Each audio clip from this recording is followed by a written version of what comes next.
keberagaman kuliner Nusantara, sambal selalu menjadi pelengkap yang tak tergantikan. Di setiap daerah, sambal memiliki cita rasa dan karakteristiknya masing-masing, mencerminkan kekayaan rempah serta tradisi masyarakat Indonesia. Salah satu wujud nyata dari pelestarian cita rasa tersebut hadir melalui sebuah usaha kuliner bernama Dapur Tomburi. Nama saya Berlian Sihaan. Saya adalah pemilik dari Dapur Tomburi. Jadi sejarahnya Dapur Tomburi ini sebenarnya dimulai saat COVID. Jadi untuk mencari kegiatan atau yang bisa menghasilkan, dan juga karena saya adalah hobi memasak yang datang dari ibu saya, pembuat sambal yang handal dulu. Itu kita anak-anak, kita senang kalau dia udah buat sambal. Nah, itulah yang mendorong saya untuk membuat sambal, tetapi sambal yang rumah, yang tanpa pengawet, dengan bahan yang premium. Dan saya juga adalah orang yang sangat memperhatikan kesehatan dalam makanan. Karena latar belakang ibu adalah para medis. Sebuah usaha sambal yang diberi nama Tomburi, dan nama Tomburi sendiri memiliki makna yang unik. Kata ini diambil dari istilah tombur, sambal khas Batak yang terkenal dengan rasa pedas gurih dan aromanya yang khas. Dari situlah lahir nama Dapur Tomburi. Usaha ini diberi nama sambal Tomburi. Sebenarnya Tomburi itu hanya ditambahi. Di dalam Batak ada namanya sambal tombur yang terbuat dari semua bahan alam. Dari mulai cabai, bawang, jahe, lengkuas, sereh, andaliman, kecombrang, daun jeruk, daun salam, itu semua masuk di dalam. Nah, kita tinggal nambahi jadi Tomburi. Dan Dapur Tomburi itu juga membuat sambal tombur. Itu. Jadi dia sebenarnya nggak punya arti yang khas gitu. Ada artinya apa? Tidak. Itu. Berlokasi di Komplek Gria Kalisuren, Blok A3 nomor 3, RT 001, RW 014, Desa Kalisuren, Kecamatan Tajur Halang, Kabupaten Bogor. Dapur ini menyimpan pesona tersendiri. Dari luar, terlihat sederhana, namun aroma harum sambal yang dimasak di dalamnya langsung menggoda siapapun yang melintas. Lokasi ini menjadi pusat produksi yang nyaman dan terjaga kebersihannya. Dapur Tomburi menawarkan berbagai varian sambal yang menggoda selera, dan masing-masing variannya berhasil menjadi favorit masyarakat. Dengan cita rasa khas sambal rumahan yang dibuat dari bahan-bahan segar pilihan. Menariknya, semua varian tersebut merupakan hasil kreasi dari sang pemilik yang terinspirasi langsung dari masakan keluarga. Resep-resep lama yang dulunya hanya dibuat untuk santapan rumah, kini dikembangkan dengan inovasi rasa baru tanpa meninggalkan cita rasa tradisionalnya. Pertama saya membuat 4 varian ya. Ada sambal bawang, sambal kecombrang, terasi kecombrang, dan sambal andaliman. Nah, bertahun saya mengelola hanya 4 sambal. Dengan kenapa? Karena saya pikir saya harus betul-betul kokoh dan menguasai 4 sambal ini. Nah, hampir 2,5 tahun saya jalani. Sesuai dengan kalau kita jualan juga ada pasar kan. Ibu ada sambal ini enggak? Nah, ada sambal hijau enggak? Ada sambal silo oil enggak gitu. Nah, akhirnya saya kepikir membuat sambal varian lain. Itu yang ada sambal cumi. Nah, sekarang ada tambah 2 jenis yang sudah saya buat, yaitu cumi sambal merah, dan teri kacang. Teri Medan ya, pakai kacang. Nah, sebenarnya ada 13 varian, tapi saya masih membuat 6 varian. Pelan-pelan nanti akan ke sana. Iya. Jadi prinsip saya nggak terlalu terburu-buru, harus menguasai dulu semua, baru bergeser ke varian lain.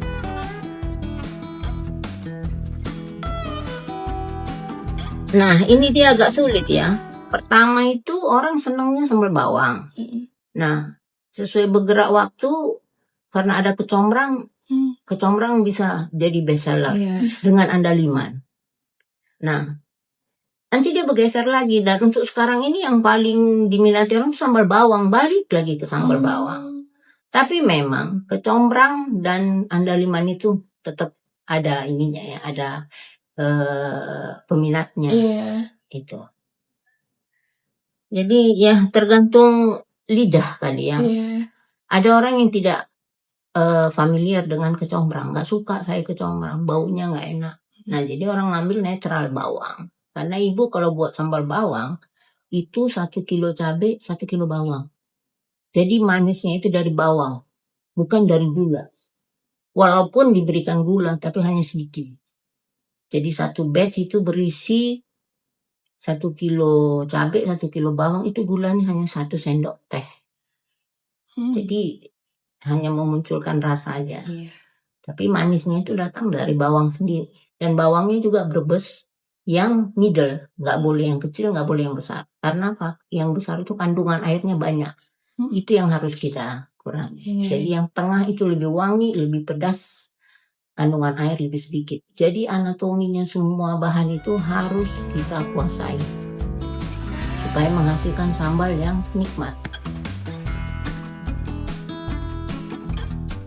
Kalau kayak sambal kecombrang, sambal andaliman, itu memang dari anak-anak kan kita udah lihat itu di kampung kan. Buat ini, cuman kan dulu dadakan kan. Nah, ini karena untuk dijual nggak mungkin dadakan, tahan lama. Makanya kita tumis lah. Itu. Jadi kalau sambal yang lain saya kira semua hampir sama. Orang lain bisa buat sambal kan. Sambal bawang, ada sambal bawang Bu Rudi juga ada kan.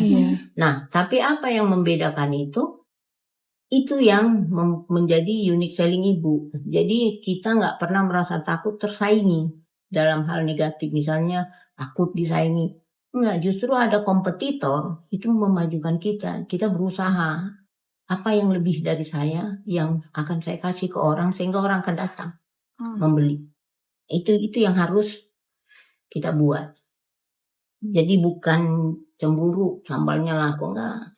Apa kelebihan setiap kalian juga punya kelebihan masing-masing. Ada orang mukanya jelek, tapi di yang tidak cantik itu ada kelebihan dia yang membuat dia jadi manis. Nah, itu. Jadi jangan pernah merasa rendah.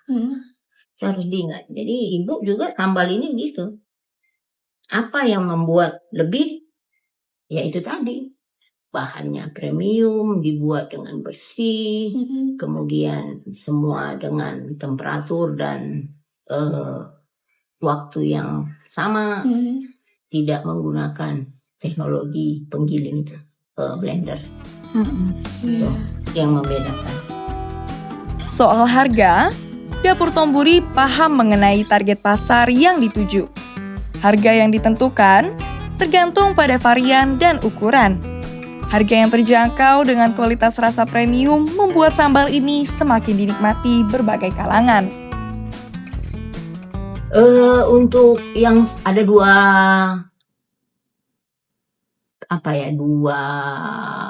jenis beratnya. Jadi ada yang 150 gram, ada yang 250 gram. Pertama kami mengeluarkan sambal itu hanya yang 250 gram.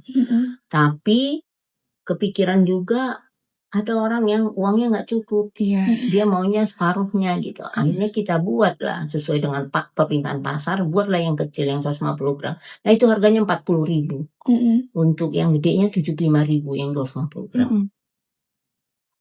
Baik. Dan ibu nggak takut harganya, orang di sini bilang kan mahal. Nah, kita kan tentu punya target pasar kan. Berarti pasar kita bukan di sini. Kemana? Di Jakarta. Iya, benar-benar. Nah itu. Dan orang yang teredukasi untuk sambal yang enak tanpa pengawet pasti membeli. Iya, benar. Nah itu, jadi nggak pernah kita takut nggak laku. Proses pembuatan sambalnya pun sangat menarik untuk disaksikan. Semua dilakukan secara manual, mulai dari menumbuk bumbu hingga memasak dengan minyak panas agar aroma khas sambal keluar sempurna. Tidak ada mesin modern, hanya tangan-tangan terampil yang memastikan tekstur dan rasa sambal tetap autentik. Ya ditumbuk dulu untuk bahan andalimannya supaya sedikit halus ya, tapi masih bisa digigit. Nah, kalau untuk bawang dan cabai itu ditumis dulu, baru dibiarin dulu tiris minyaknya, baru nanti akan kita tumbuk. Nah, sesudah mereka halus, bahan-bahannya ini kita tumis kembali dalam suhu yang sama waktu pertama kali dia ditumis. Itu. Dan waktunya tetap sama. Jadi Ibu 100 derajat dia masuk, 15 menit kemudian diangkat. Baru untuk tumisan kedua begitu juga. 100 derajat dia masuk semua bahan, baru kita cek rasa, masuk bumbu-bumbu, cek rasa. 15 menit kemudian dia udah matang. Itu kita masukkan ke dalam botol. Tapi dengan suhu yang ini ya. Suhunya harus 80 derajat. Terukur. Jadi temperatur harus main terus. Kalau dia kurang dari 80 kita gedekan api kompor. Nah, kalau sudah 80 ke atas baru kita isi, kita seal, tutup rapat, kemudian direbus kembali dia setengah jam. Didandang yang tanpa dibuka supaya apa? Temperatur tidak turun. 30 menit baru holding time. Baru di labelin. Kebayangkan cabenya berapa kali dimasak? Nah, kalau plastik itu kan hancur. Bisa. Jadi kaca itu lebih sehat dan lebih higienis. Kebersihan dan keamanan produk juga menjadi prioritas utama di dapur Tomburi. Setiap bahan yang digunakan selalu dipilih dalam kondisi segar, tanpa bahan pengawet, serta diproses di dapur yang bersih dan tertata rapi. Hal ini dilakukan agar pelanggan tidak hanya menikmati kelezatan sambalnya, tetapi juga merasa aman saat mengonsumsinya. Salah satunya ya yang seperti Ibu bilang tadi, bekerjalah sesuai alir. Ya, barang datang, terus disortir, dicuci, kemudian dikeringkan. Nah, lumpang yang dipakai harus direndam dengan air mendidih sepanjang 15 menit. Itulah untuk menjaga kebersihannya. Dan bahan harus tidak ada yang busuk, harus bagus. Dicuci bersih. Dalam hal pemasaran, Sambal Tomburi memanfaatkan strategi digital dengan cukup baik. Promosi dilakukan melalui media sosial, serta penjualan aktif di berbagai platform online seperti GoFood, ShopeeFood, dan marketplace lokal. Dengan strategi ini, jangkauan pasar semakin luas dan pelanggan dari luar daerah pun bisa menikmati sambal khas Bogor ini. Strateginya kalau kita jualan offline, kita kasih sampel. Dulu Ibu ngasih sampel selalu pakai kerupuk, ada embel-embelnya kan. Nah, ternyata makin kemari ada yang bilang, enggak mau pakai kerupuk, ntar rasanya jadi beda gitu. Nah, ternyata memang betul. Jadi kita sekarang ngasih sampel sama sendok es krim itu supaya bisa langsung dibuang kan. Nah, itu lebih akurat dan mereka enak Pak, akhirnya mereka beli. Kan nggak mungkin mereka beli kucing dalam karung, nggak dicicipin kan. Nah, jadi kita kasih. Itu strateginya cuma itu aja. Nah, kita bilang sambal ini enak tanpa pengawet, jadi ada storytellingnya. Itu yang membuat gitu ya. Coba deh, mungkin kita storytelling Kak itu cuma ngomong doang kan bisa jadi kan. Mereka coba, yang benar ya. Akhirnya itu. Namun, tentu saja perjalanan usaha ini tidak selalu mulus. Kendala utama yang sering dihadapi adalah naik turunnya harga bahan baku seperti cabai dan minyak, serta tantangan dalam mempertahankan rasa yang konsisten di setiap produksi. Meski begitu, Semangat untuk terus berkembang membuat dapur Tomburi tetap bertahan dan semakin dikenal luas. Tantangannya banyak ya. Satu, kan ibu ini UMKM nih, dengan modal yang tidak banyak, ya. Tapi bukan berarti ibu nggak ada modal nggak bergerak, tidak. Jadi berusaha bergerak terus, kemudian pembukuannya harus ada, ya. Jadi hari ini berapa dan itu diputar terus modalnya. Dan kita nggak boleh menyerah. Kan kadang orang nggak ada duitnya, pemerintah ngasih bantuan nggak gitu. Kalau ibu nggak mau. Justru kalau kita terlalu sering dibantu, kita nggak pernah mandiri. Tapi memang ibu didampingi sama Bank Mandiri. Jadi Bank Mandiri ini membantu untuk mengurus halal dulu. Nah, kemudian ibu berjuang masuk ke Pertamina dengan cara seleksi. Sampai akhirnya bisa masuk tingkat nasional tahun 2024. Kemudian ibu dapat pengurusan halal, dapat pelatihan ekspor. Mereka kasih kita bazar untuk promosi. Itu kiat cara yang ibu ambil. Jadi ikut ke Astra, ke PLN untuk promosi. Dan harus bisa berkompetisi dengan UMKM yang lain. Jadi ibu udah umurnya udah di atas 50, tapi ibu nggak pernah takut untuk bersaing dengan yang muda-muda. Karena apa tadi? Ya semua punya kelebihan kan? Nah itu. Saya tunjukkan kelebihannya.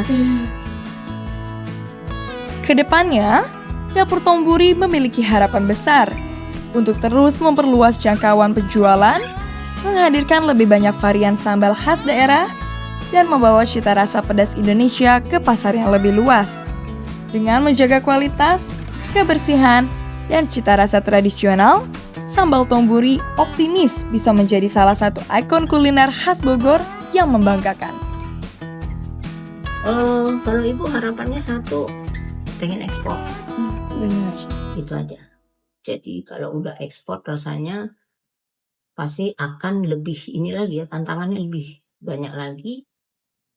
Nah kita kan senang kalau ada challenge buat kita maju kan. Gitu. Jadi ibu sekarang tujuannya ekspor. Justru itu ibu berdua dengan bapak. Bapak marketing.